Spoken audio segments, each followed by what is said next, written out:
sekarang waktunya menyembah Dia di dalam roh dan kebenarannya. Sekarang waktunya menyembah Dia di dalam roh dan kebenarannya. Now is the time, now is the time to worship the Father in spirit and in truth. Now is the time, now is the time to worship the Father in spirit and in truth. Hello, I'm Pastor Dave, and I want to bring a study to you on understanding Jesus. Halo, saya Pendeta Dave dan hari ini kita akan belajar sama-sama tentang memahami atau mengenal Yesus. We need to know who Jesus is if we are going to follow him. Kita harus tahu siapa Yesus itu jika kita mau mengikuti Dia. So this, hopefully we can understand through the scriptures who our Lord and Savior really is. Jadi saya berharap kita bisa mengenal siapa Tuhan dan Juru Selamat kita melalui ayat-ayat firman Tuhan. I hope you know who Jesus is today. Saya harap saudara tahu siapakah Yesus hari ini. Is he your Savior? Apakah Dia Juru Selamat saudara? Has he entered your life and changed you? Apakah Dia masuk ke dalam hidupmu dan mengubahkan engkau? Because we need to let the Lord come into our lives and understand he is our Lord and Savior. Sebab kita membutuhkan Tuhan masuk ke dalam hidup kita untuk mengenal Dia sebagai Tuhan dan Juru Selamat. And we do that by inviting Jesus into our heart and asking him to forgive us of our sins. Dan kita melakukannya dengan cara mengundang Yesus ke dalam hati kita dan meminta Dia mengampuni dosa-dosa kita. And then we can start to understand who Jesus is. Lalu kita bisa mulai memahami siapakah Yesus itu. So we're going to read Ephesians chapter 1, verses 17 to 19. Jadi mari kita baca Efesus 1 ayat 17 sampai 19. Demikian firman Tuhan. Dan meminta kepada Allah Tuhan kita Yesus Kristus, yaitu Bapa yang mulia itu, supaya Ia memberikan kepadamu roh hikmat dan wahyu untuk mengenal Dia dengan benar, dan supaya Ia menjadikan mata hatimu terang, agar kamu mengerti pengharapan apakah yang terkandung dalam panggilannya, betapa kayanya kemuliaan bagian yang ditentukannya bagi orang-orang kudus, dan betapa hebat kuasanya bagi kita yang percaya, sesuai dengan kekuatan kuasanya. Paul here says, I pray that God is going to do something for you. Dikatakan di sini bahwa aku berdoa supaya Tuhan melakukan sesuatu kepadamu. He wants us to receive the spirit of wisdom and revelation. Dia mau kita menerima roh hikmat dan wahyu. Now, what is wisdom? Apa itu hikmat? It is to understand what is happening around us and knowing what to do about it. Itu adalah untuk mengerti apa yang terjadi di sekeliling kita dan tahu apa yang harus dilakukan. And the revelation is to bring to understanding what is going on. Dan wahyu artinya mengerti apa yang sementara terjadi. So Paul was saying, you need to see Jesus in a new way. Jadi Paulus berkata engkau harus melihat Yesus dengan cara yang baru. And you need to know what to do about that new revelation of Jesus. Dan engkau harus tahu apa yang harus dilakukan dengan pengenalan yang baru atau pewahyuan yang baru tentang Yesus tersebut. And he said, we're receiving the spirit of revelation and wisdom for a purpose. Dan dia berkata bahwa kita menerima roh hikmat dan wahyu untuk satu tujuan.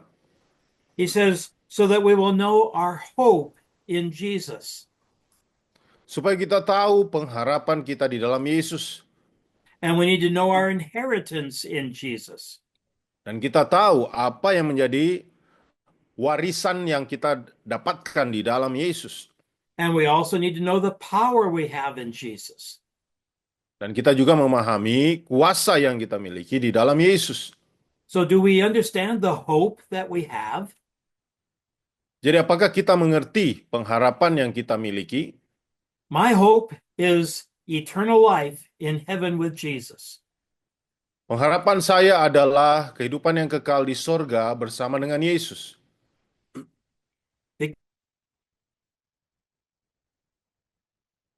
Sins are forgiven. Ada pengampunan di sana kita terima. And I can live in heaven in the glories with Jesus. Dan itu membuat saya bisa hidup di surga dalam kemuliaan bersama Yesus. The scripture says we have Christ in us, the hope of glory.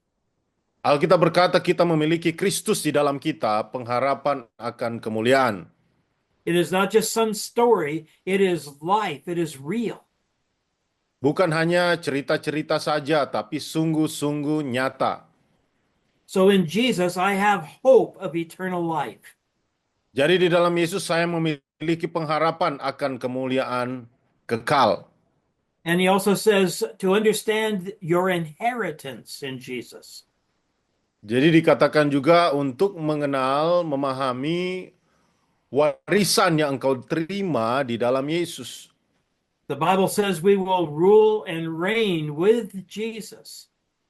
Alkitab berkata kita akan berkuasa, kita akan bertahta bersama-sama dengan Yesus. Jesus has prepared a place for us in heaven. Dikatakan Yesus menyiapkan tempat bagi kita di sorga. And he has rewards in his hands for us. Dan dia telah menyediakan upah bagi kita di tangannya. And I will inherit the peace and the joy that Jesus has. Dan saya akan menerima, mewarisi sukacita dan damai sejahtera yang diberikan atau dimiliki oleh Yesus. Do you understand what you are getting through knowing Jesus? Apakah saudara sudah memahami apa yang sungguhnya saudara terima karena telah mengenal Yesus? And also we need to understand the power that we have in Jesus. Dan kita juga harus mengerti kuasa yang kita terima di dalam Yesus. We have the power of prayer. Ada kuasa doa. We can do things in the name of Jesus. Kita bisa melakukan sesuatu di dalam nama Yesus. Jesus said, all power has been given to him in heaven and in earth. Yesus berkata segala kuasa telah diberikan kepadanya di sorga dan di bumi. So he said, you go and make disciples of all nations. Dia katakan, pergilah dan jadikanlah segala bangsa muridku. That means that we preach the gospel. Artinya kita memberitakan Injil. We can pray and the sick will be healed. Kita bisa berdoa dan orang sakit pun disembuhkan. We can even raise the dead back to life. Kita bisa membangkitkan orang dari kematian. We can live a life that is holy and pleasing unto God. Kita bisa hidup kudus dan menyenangkan Allah. This is the power that you have in the name of Jesus. Inilah kuasa yang saudara miliki di dalam nama Yesus. So who is this Jesus that we worship? Jadi siapakah Yesus yang kita sembah? We can understand him as our Savior and our baptizer. Kita bisa mengenal dia sebagai juru selamat kita, sebagai pembaptis kita. He is our healer. He is our deliverer. Dia adalah penyembuh kita, dialah yang membebaskan kita. He is our friend. He is a miracle worker. Dialah sahabat kita, dialah yang membuat mujizat bagi kita. And these are all wonderful things. Dan ini semua adalah hal-hal yang luar biasa. But there is also a spiritual side to understand. Tapi ada juga sisi rohani yang harus kita pahami. When Jesus was transfigured on the mountain, the disciples saw the glorified Christ. Ketika Yesus berubah bentuk di gunung dalam kemuliaannya, orang-orang melihat dia. He is the Lord of heaven. Dia adalah Tuhan atas sorga. John the Baptist said he is the Lamb of God, the light of the world.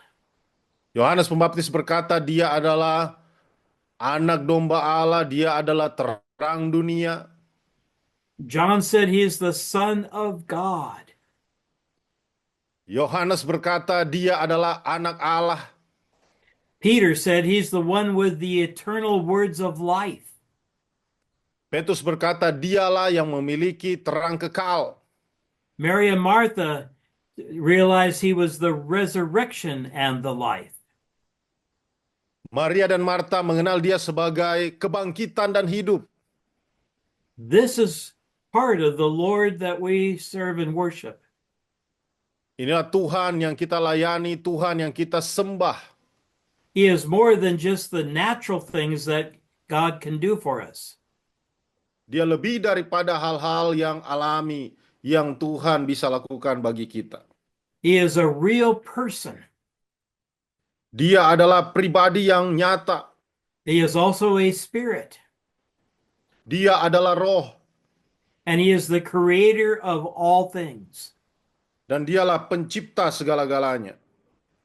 How can we understand such a God? Bagaimana bisa kita mengenal, memahami Allah yang seperti dia? We must receive understanding not from natural things, but by the Spirit. Kita harus menerima pengertian, pemahaman bukan hanya dari hal-hal yang jasmani, tapi dari hal-hal yang rohani. We have to let our hearts, or where our thinking is, be enlightened to know who God is. Cara berpikir kita harus dicerahkan untuk bisa mengenal siapakah Allah itu. So we have to understand, not just with our ears, but deep within our lives. Kita harus mengenal bukan hanya dengan telinga kita, tapi dari dalam kedalaman hati hidup kita. In John 14:26, it says the Holy Spirit will lead us into all truth. Dalam Yohanes 14 ayat 26 dikatakan bahwa Roh Kudus akan memimpin kita dalam segala kebenaran. So we have to start to understand who Jesus really is. Artinya kita harus mulai mengenal benar siapakah Yesus itu. I do not really understand all the things about God. Saya tidak sepenuhnya mengerti perkara-perkara Allah, But I can do what God says and it works. tapi saya bisa lakukan apa yang Tuhan katakan dan itu bekerja dengan baik. Many of you have electricity in your house. Banyak dari saudara ada listrik ya di rumah saudara pastinya. And you turn on the switch on the wall and the light comes on. Dan saudara nyalakan saklar di dinding dan pasti ya lampunya nyala. How does it work? Bagaimana itu bekerja?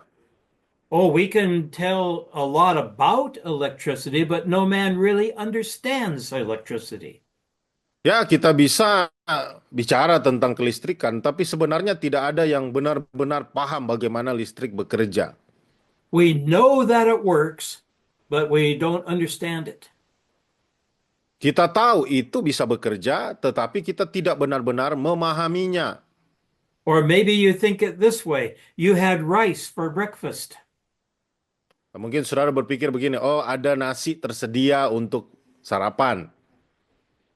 And that rice became strength for your arm, and it helps you to have strength for your legs to walk. Bagaimana nasi itu menjadi kekuatan bagi kehidupan saudara, bagi otot-otot saudara supaya saudara bisa bekerja. But do you understand how that rice makes your arm work? Tapi apakah saudara benar-benar paham bagaimana ya nasi bisa membuat otot-otot saudara bekerja? You didn't even think about it when you ate today. Saudara tidak terlalu memikirkannya kan waktu saudara makan sarapan saudara hari ini. We can we know a lot about the digestion system, Kita tahu tentang sistem pencernaan, but we don't really understand how that rice is changed to become strength for our body. tapi kita tidak benar-benar paham bagaimana makanan nutrisi itu seperti nasi bisa jadi kekuatan bagi tubuh kita.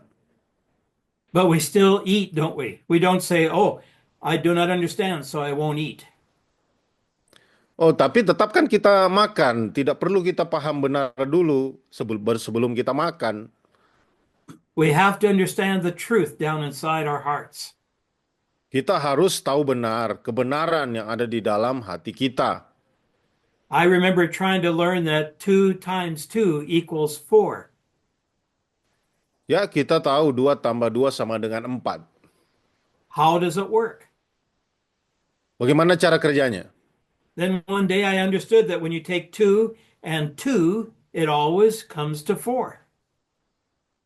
Dan satu hari saya mengerti bahwa kalau 2 tambah 2 itu selalu pasti 4. After that, I always believe that 2 times 2 equals 4. Dan sesudah itu saya selalu percaya bahwa 2 tambah 2 sama dengan 4. And so I use it all the time. I use math all the time. Jadi saya selalu pakai matematika ya. And I don't question how it works Dan saya tidak bertanya-tanya bagaimana cara kerjanya. because understanding came to my life. Karena pemahaman muncul di dalam pikiran saya, dalam hati saya, hidup saya. And Jesus says, you need to understand me, not just with your ears, but down in your heart. Dan Yesus mengerti, Yesus mau bukan hanya kita mengerti di telinga kita, tapi masuk ke dalam hati kita. So let's read Isaiah chapter 6, verses 9 and 10. Mari kita buka Yesaya pasal 6, ayat 9 sampai 10. Yesaya 6 ayat 9 sampai 10. Kemudian firman-Nya, pergilah dan katakanlah kepada bangsa ini, dengarlah sungguh-sungguh, tetapi mengerti. Jangan, lihatlah sungguh-sungguh, tetapi menanggap, jangan. Buatlah hati bangsa ini keras dan buatlah telinganya berat mendengar dan buatlah matanya melekat tertutup supaya jangan mereka melihat dengan matanya dan mendengar dengan telinganya dan mengerti dengan hatinya lalu berbalik dan menjadi sembuh. The prophet here said, they see, but they don't see. Dan nabi ini berkata bahwa mereka melihat tapi tidak lihat sebenarnya. What was he saying? Apa yang mereka katakan? He's saying, don't look with the natural eyes, but search for understanding. Dikatakan jangan lihat dengan mata jasmani, tapi carilah dengan pengertian. We have to understand with our heart or our thinking to make things work. Kita harus mengerti dengan hati kita, dengan pemikiran kita, supaya itu bisa bekerja dengan baik. You see, if we just understand with our ears, we don't really know what God is doing. Saudara, kalau kita hanya mengerti dengan telinga kita, pendengaran kita, kita tidak benar-benar paham apa yang dilakukan Tuhan. Jesus spoke in parables because he was not wanting everybody to just simply understand. Yesus bicara tentang perumpamaan-perumpamaan supaya orang tidak menganggap remeh untuk memahaminya. You know what happens when we just see the truth, but we don't really understand it? Saudara tahu bagaimana kita melihat kebenaran itu tapi tidak benar-benar memahaminya. People have written books about truths in the Bible, Orang menulis buku tentang kebenaran di dalam Alkitab, or they have written books about their ideas of the Bible. atau mereka menulis tentang ide-ide mereka di dalam Alkitab. And we come up with all sorts of strange things from the Bible. Dan muncullah begitu banyak hal-hal yang aneh di dalam Alkitab. And we have many doctrines that have truth in them, but they are not what the Bible really says. Dan ada begitu banyak doktrin tentang kebenaran, tapi sesungguhnya bukan benar-benar apa yang ditulis di dalam Alkitab. And people read these books and they say what is in them, but they do not understand it. Dan orang-orang menulis bukunya dan mengatakan ini yang mereka pahami, tapi tidak benar-benar mengenalnya, memahaminya. And what happens? People are selling books and they're selling their sermons and making money. Dan apa yang terjadi? Orang-orang menjual buku, menjual khotbah-khotbah mereka, dan alasannya untuk mendapatkan uang. And God does not give us an understanding of the Bible so that we can become rich. Dan Tuhan tidak mau kita hanya mengerti Alkitab supaya jadi kaya. He wants us to be able to give out the truth with understanding. Yang dia inginkan adalah kita menerima kebenaran dengan pengertian.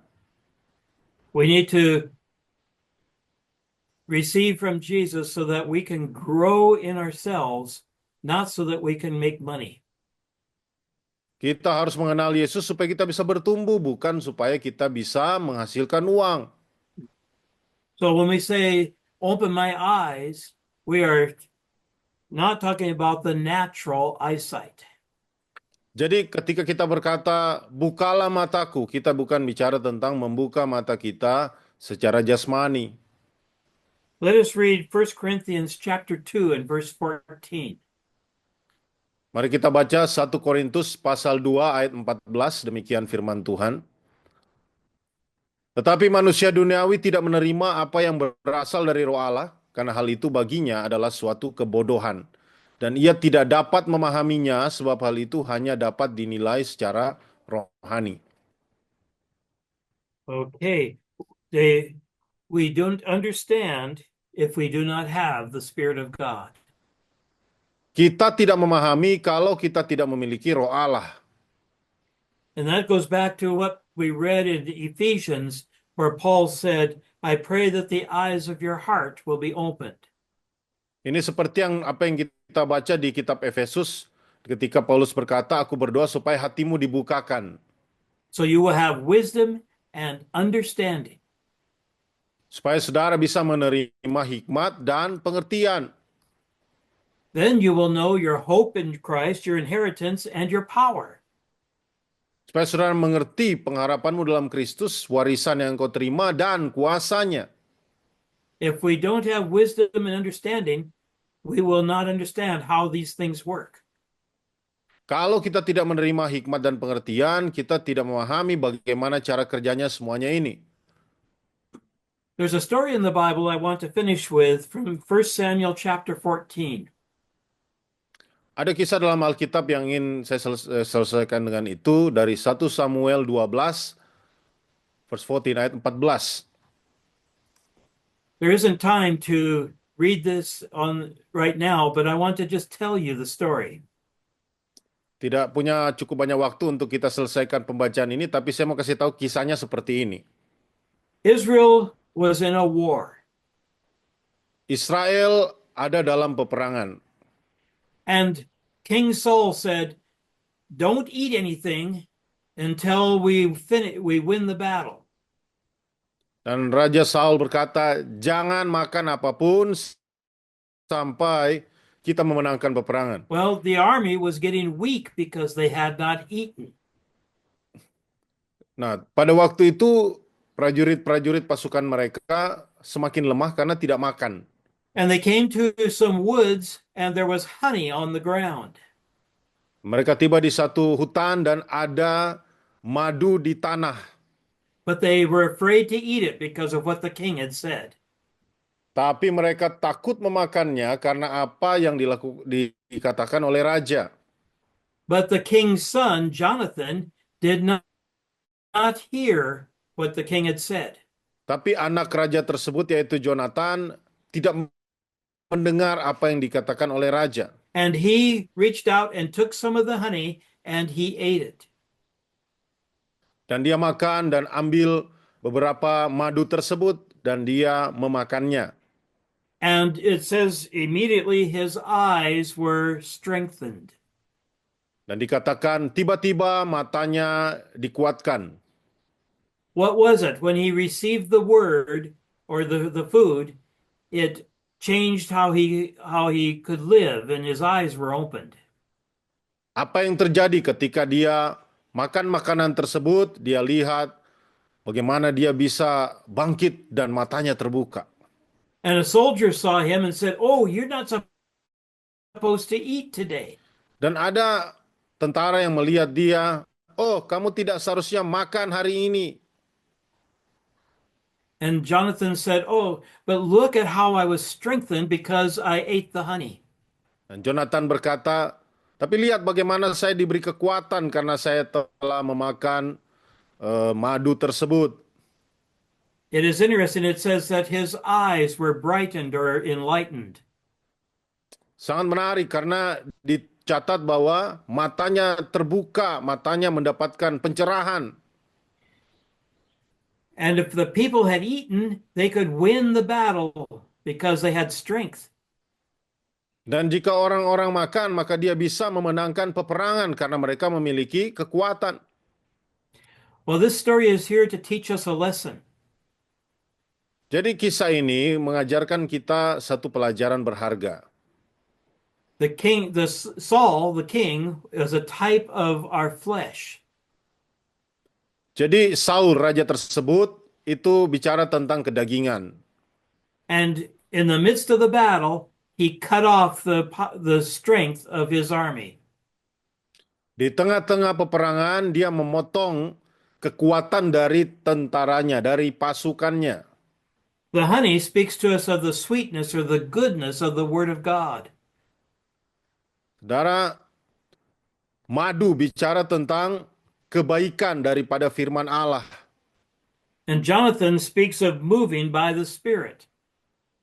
Dan Jonathan bicara tentang pergerakan oleh Roh Kudus. He did not listen to the flesh, but he stayed in the Word of God, in the Spirit. Dia tidak mendengarkan daging, tapi dia tetap di dalam roh. Well, I know a few years ago I was in the hospital and I was in a big battle. Saya tahu beberapa waktu yang lalu saya ada di rumah sakit dan ada dalam satu peperangan yang besar. That was not the time to just cry and complain. Ini bukan waktunya untuk menangis, untuk mengeluh. I was to worship and seek God.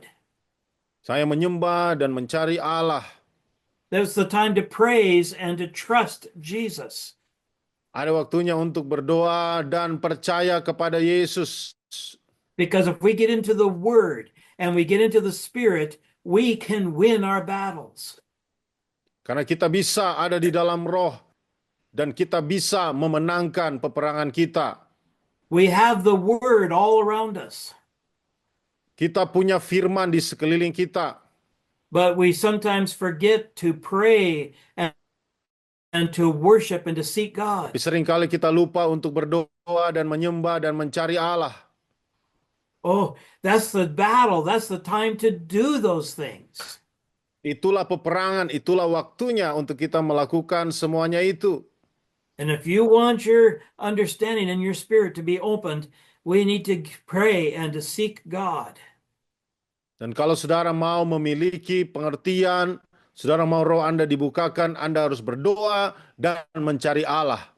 When we worship, when we read the Word of God, it strengthens us.